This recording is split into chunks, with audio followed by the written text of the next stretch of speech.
السلام علیکم ورحمۃ اللہ وبرکاتہ۔ الحمد للہ رب العالمین والصلاة والسلام علی سید المرسلین، اما بعد فاعوذ باللہ من الشیطان الرجیم، بسم اللہ الرحمن الرحیم۔ برادران عزیز و معزز خواتین، آج کی اس نشست میں سورۃ یونس کی آیت نمبر 22، 23 اور 24 کا ترجمہ و تفسیر پیش کرنے کی سعادت حاصل کی جائے گی۔ هو الذي يسيركم في البر والبحر حتى إذا كنتم في الفلك وجرين بهم بريح طيبة وفرحوا بها جاءتها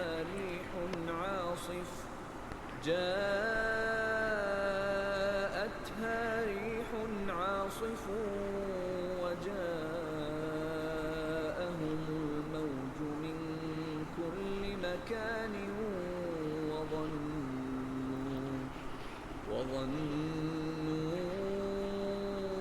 أنهم أحيط بهم دعوا الله مخلصين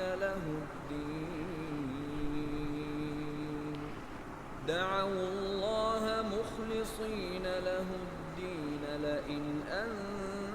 أنجيتنا من هذه لنكونن من الشاكرين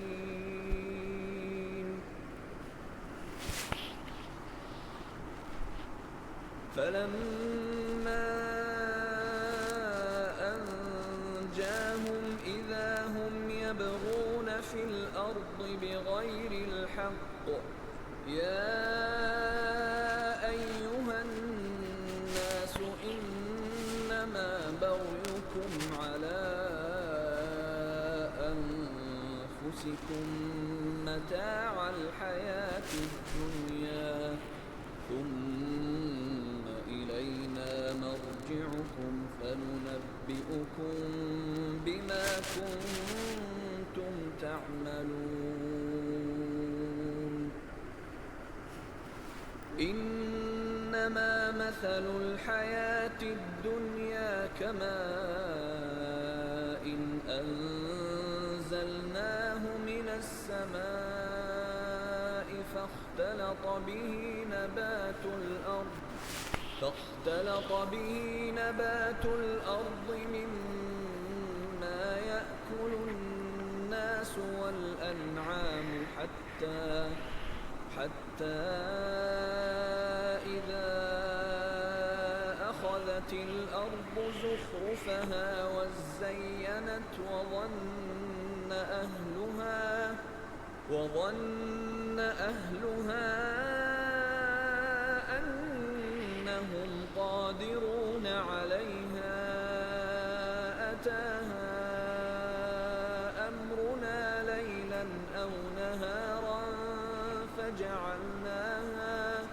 فجعلناها حصيدا كأن لم تغن بالأمس كذلك نفصل الآيات لقوم يتفكرون۔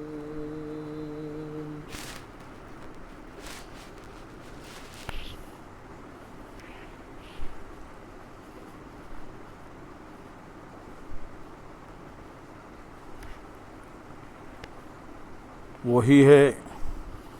جو تمہیں خشکی اور تری میں چلاتا ہے، یہاں تک کہ جب تم کشتی میں ہوتے ہو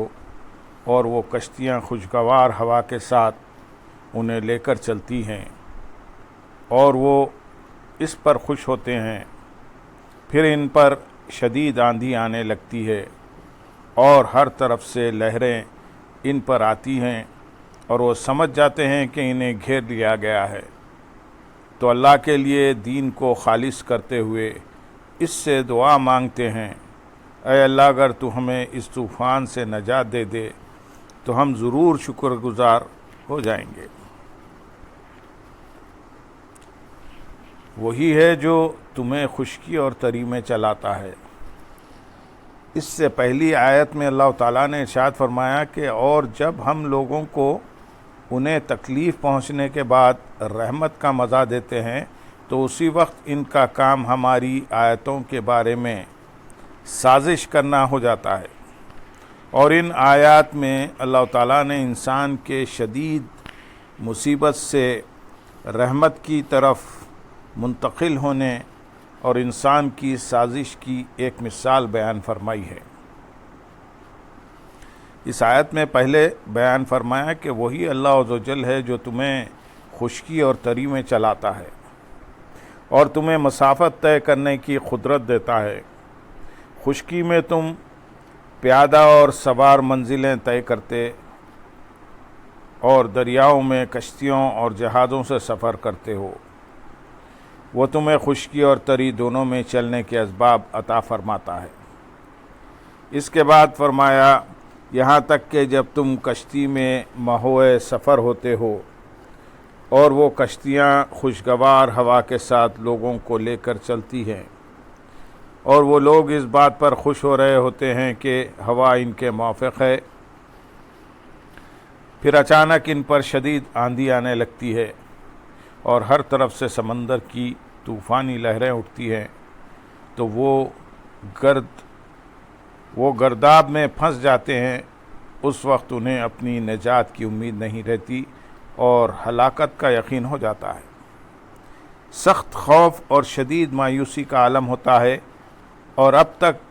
جن باطل معبودوں کی عبادت کرتے رہے تھے ان کی بیچارگی بالکل عیاں ہو جاتی ہے، اور جب تمام مخلوق سے امیدیں ختم ہو جاتی ہیں تو اس وقت تمام مشرکین اپنے جسم اور روح کے ساتھ اللہ عز و جل ہی کو پکارتے اور اسی سے فریاد کرتے ہیں کہ اے اللہ عز و جل، اگر تو ہمیں اس طوفان سے نجات دے دے تو ہم ضرور تیری نعمتوں کے تجھ پر ایمان لا کر اور خاص تیری عبادت کر کے شکر گزار ہو جائیں گے۔ لیکن طوفان ختم ہو جانے کے بعد کیا ہوتا ہے وہ اگلی آیت میں بیان کیا گیا ہے۔ اس آیت سے معلوم ہوا کہ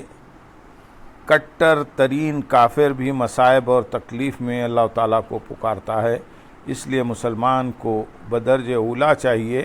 کہ جب اس پر کوئی مصیبت، تکلیف یا کوئی پریشانی آئے تو وہ اپنے رب عز و جل کی بارگاہ میں فریاد کرے اور گرے اوزاری کرتے ہوئے اسی کے حضور مشکلات کی آسانی کے لیے دعا کرے، کیونکہ دنیا و آخرت کی ہر مصیبت و بلا اسی کی رحمت سے دور ہوتی ہے، اور اس کا بہترین طریقہ وہ ہے جو اللہ تعالیٰ کے پیارے حبیب صلی اللہ علیہ وسلم اور ان کے مقدس صحابہ اکرام رضی اللہ تعالیٰ عنہ کی سیرت مبارکہ میں موجود ہے کہ اللہ تعالیٰ کی بارگاہ میں اس کے نیک اور مقبول بندوں کا وسیلہ پیش کر کے اس سے مصائب و آلام کی دوری اور حاجت روائی کی التجا کی جائے، جیسے تاجدار رسالت صلی اللہ علیہ وسلم نے حضرت عثمان بن حنیف رضی اللہ تعالیٰ عنہ کو اپنے وسیلے سے دعا مانگنے کی تعلیم دی، جیسا کہ ترمذی شریف میں ہے، اور حضرت عمر فاروق رضی اللہ تعالیٰ عنہ نے نبی کریم صلی اللہ علیہ وسلم کے چچا حضرت عباس رضی اللہ تعالیٰ عنہ کا وسیلہ پیش کر کے بارش کی دعا مانگی،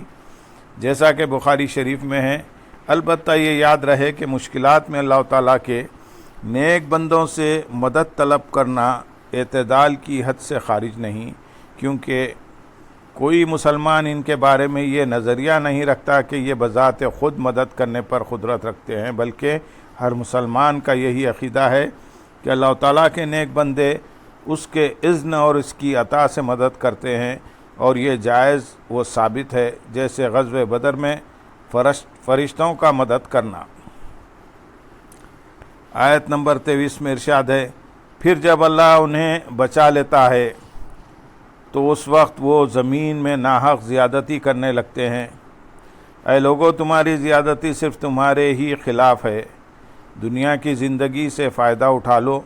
پھر تمہیں ہماری طرف لوٹنا ہے تو اس وقت ہم تمہیں بتا دیں گے جو تم کیا کرتے تھے۔ پھر جب اللہ انہیں بچا لیتا ہے، یعنی جب اللہ تعالیٰ طوفان کی موجوں میں پھنسے ہوں اور اپنی ہلاکت کو یقینی جاننے والوں کو اس مصیبت سے بچا لیتا ہے تو اس وقت وہ زمین میں ناحق زیادتی کرنے لگتے ہیں اور اپنے وعدے کے خلاف کر کے کفر و معصیت میں مبتلا ہو جاتے ہیں۔ اللہ تعالیٰ فرماتے ہیں اے لوگو تمہاری زیادتی کا وبال تمہاری طرف ہی لوٹے گا۔ اللہ عز و جل کا اس میں کچھ نقصان نہیں، تم دنیا کی زندگی سے تھوڑا عرصہ فائدہ اٹھا لو، پھر تمہیں مرنے کے بعد ہماری طرف ہی لوٹنا ہے، تو اس وقت ہم تمہیں بتا دیں گے جو تم اچھے برے اعمال کیا کرتے تھے اور ان کی تمہیں جزا دیں گے۔ اس سے معلوم ہوا کہ مصیبت میں اللہ تعالیٰ کو یاد کرنا اور خوشحالی کے وقت بھول جانا حقیقت میں کافروں کا طریقہ ہے۔ افسوس کہ آج کل مسلمان بھی عملی اعتبار سے اس میں مبتلا ہیں۔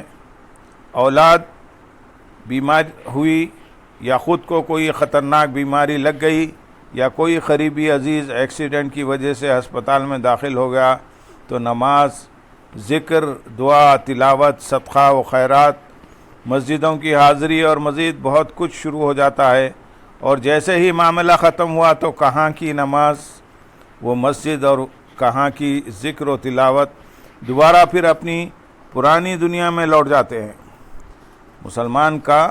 قول تو یہ بیان کیا گیا ہے کہ وہ کہتا ہے کہ میرا جینا مرنا سب اللہ کے لیے ہے، لیکن افسوس کہ آج مسلمان کا عمل اس کے خلاف نظر آ رہا ہے۔ اللہ تعالیٰ انہیں ہدایت اور عقل سلیم عطا فرمائے۔ آیت نمبر 24 میں ارشاد ہے دنیا کی زندگی کی مثال تو اس پانی جیسی ہے جسے ہم نے آسمان سے اتارا تو اس کے سبب زمین سے اگنے والی چیزیں گھنی ہو کر نکلیں، جن سے انسان اور جانور کھاتے ہیں، یہاں تک کہ جب زمین نے اپنی خوبصورتی پکڑ لی اور خوب آراستہ ہو گئی اور اس کے مالک سمجھے کہ اب وہ اس فصل پر قادر ہیں، تو رات یا دن کے وقت ہمارا حکم آیا تو ہم نے اسے ایسی کٹی ہوئی کھیتی کر دیا گویا وہ کل وہاں پر موجود ہی نہ تھی۔ ہم غور کرنے والوں کے لیے اسی طرح تفصیل سے آیات بیان کرتے ہیں۔ دنیا کی زندگی کی مثال، اس سے پہلی آیت میں اللہ تعالیٰ نے ارشاد فرمایا تھا کہ اے لوگوں تمہاری زیادتی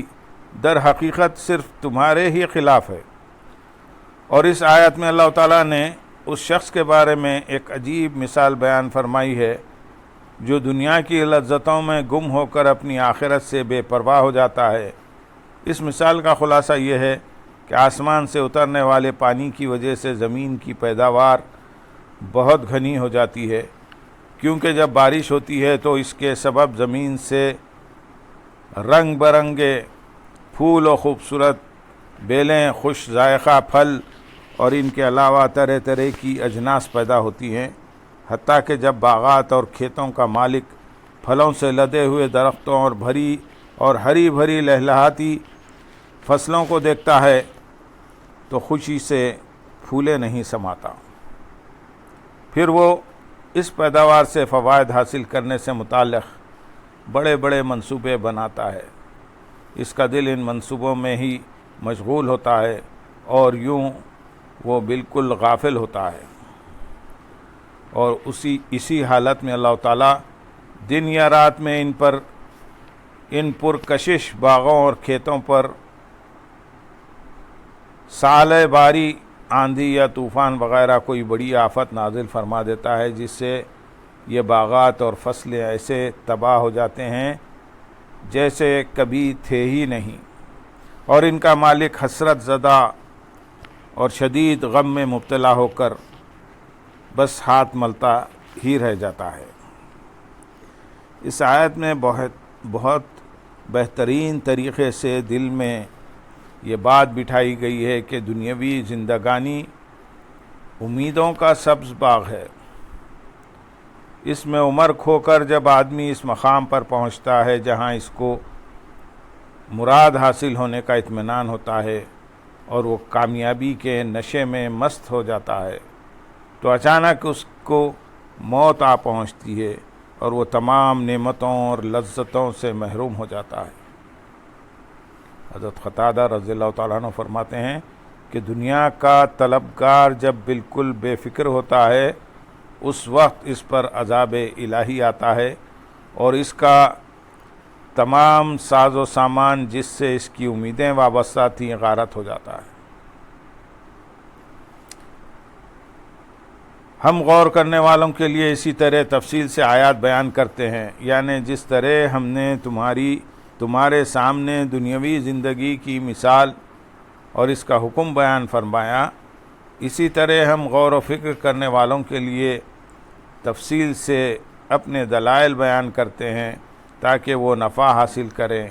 اور شک و وہم کی ظلمتوں سے نجات پائیں اور دنیائے ناپائیدار کی بے ثباتی سے باخبر ہوں۔ اللہم صلی علی سیدنا محمد وعلی آل سیدنا محمد وبارک وسلم وآخر دعوانا ان الحمدللہ رب العالمین۔ سبحان ربک رب العزت